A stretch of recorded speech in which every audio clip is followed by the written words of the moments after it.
अब इंडक्टर में पहली चीज हमने देखनी है उसकी फेजर डायग्राम। तो इंडक्टर क्या होता है सबसे पहले ये देखने की जरूरत है। इंडक्टर एक्चुअली हमारे पास सोलेनॉइड को कहते हैं जब वो एसी के साथ कनेक्ट किया हो। बेसिकली सिंपल वर्ड्स में ये यही है। तो अगर मैं ड्रॉ करना चाहूँ तो मैं इस तरह से कर दूंगा कि ये एक इंडक्टर है जिसको मैंने कनेक्ट किया हुआ है एक एसी सोर्स के साथ। इसके बाद जो नेक्स्ट चीज आ जाती है वो हमारे पास लीड और लैग का कॉन्सेप्ट आ जाता है। तो स्टूडेंट्स आप लोगों ने याद रखना है कि जो इंडक्टर होता है उसमें पोटेंशियल जो है वो लीड करता है करंट को 90 डिग्रीज के साथ। ठीक है। तो अगर मेरे पास करंट जो है वो आई नॉट साइन थीटा होगा तो जो पोटेंशियल है क्योंकि वो लीड कर रहा है तो वो होगा v not cos of theta, क्योंकि कॉस जो है वो साइन को 90 डिग्री पे लीड करता है। तो इस तरह से मैं इनकी इक्वेशंस को थोड़ा सा मॉडिफाई करूंगा। तो आप लोगों ने बस इतना याद रखना है कि जो चीज लीड करती है उसके साथ आप लोगों ने कॉस लगाना होता है। नेक्स्ट चीज हमारे पास आ जाती है इसकी sinusoidal curve.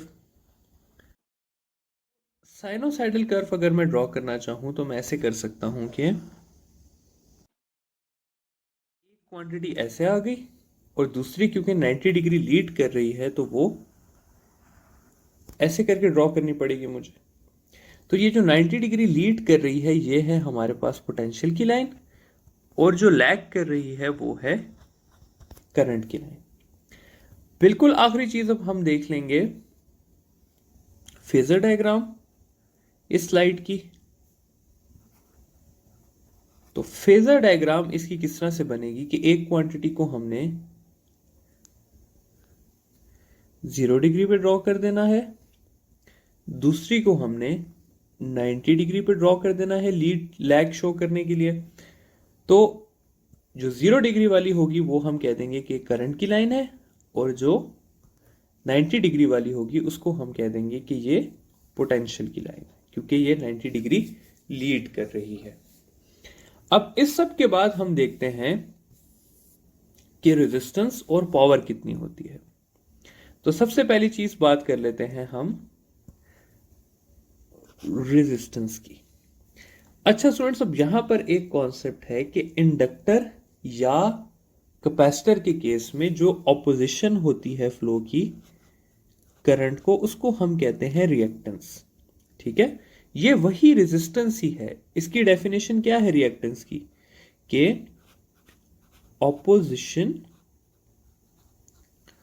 To the flow of current. तो यही ऑपोजिशन हमने रेजिस्टर के केस में नाम दिया था इसे रेजिस्टेंस का। रेजिस्टर के केस में हमने इसे रेजिस्टेंस कहा था। इंडक्टर और कैपेसिटर के केस में हम इसे क्या कह देंगे, रिएक्टेंस कह देंगे।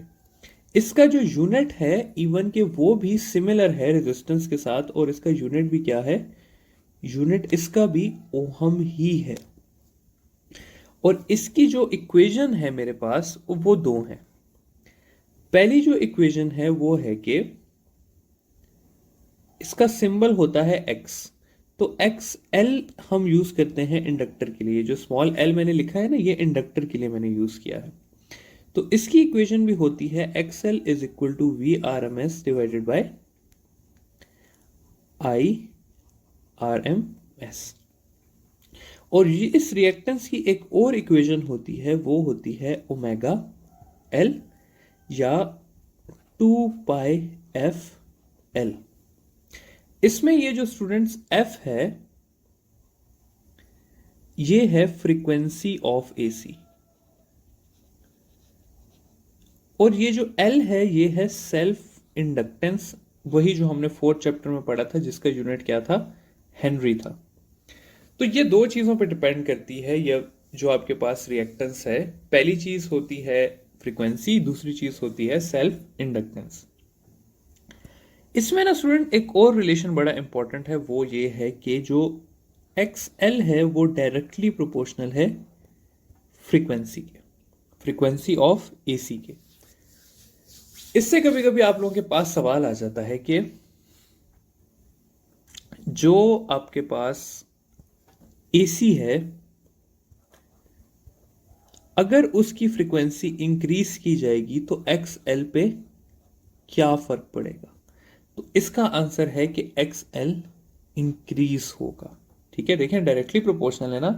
तो अगर हम एसी की फ्रीक्वेंसी हटा देते हैं तो कितनी उसकी वो जो है, सॉरी, एसी की फ्रीक्वेंसी बढ़ाते हैं तो रिएक्टेंस क्या होगी? इंक्रीज करेगी। और दूसरे केस में इसमें पूछ लिया जाता है कि डीसी के केस में क्या होगा। तो जो डीसी है उसमें फ्रीक्वेंसी होती है हमारे पास 0। तो डीसी के केस में जो रिएक्टेंस है वो भी कितनी हो जाती है? 0 हो जाती है। तो आप लोगों ने स्टूडेंट्स ये याद रखना है कि एसी के केस में जो इंडक्टर है, एसी के केस में इंडक्टर एज अ रेजिस्टर काम करता है।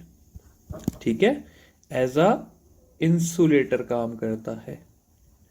और डीसी के केस में वो ऐसा कंडक्टर काम करता है।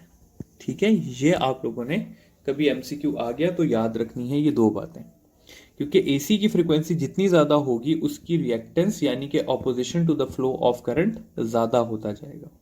एक और एडिशनल इंफॉर्मेशन आप लोगों को दे देता हूं कि ये जो रिएक्टेंस है, it is due to induced EMF. ठीक है, या सेल्फ इंडक्शन। असल में स्टूडेंट्स हो क्या रहा होता है कि जब हमने पढ़ा था कि एक जो आपके पास कॉइल है उसमें से अगर करंट पास होगा और वो चेंज हो रहा होगा तो चेंज की वजह से उसके अंदर इंड्यूस्ड ईएमएफ बनेगी, और इंड्यूस्ड ईएमएफ एक्चुअल ईएमएफ के ऑपोजिट होगी। यानी कि हम एक्चुअल करंट को क्या कर रहे होते हैं? अपोज कर रहे होते हैं। तो वो अपोजिशन ही असल में क्या कहलाती है? रिएक्टेंस कहलाती है। ठीक है, आई होप कि ये चीज यहां तक आप लोगों को क्लियर हो गई होगी। अब आखिरी चीज जो है वो आ जाती है हमारे पास इसका पावर। तो पावर स्टूडेंट्स हम लोगों ने पढ़ी है कि पावर इक्वल होती है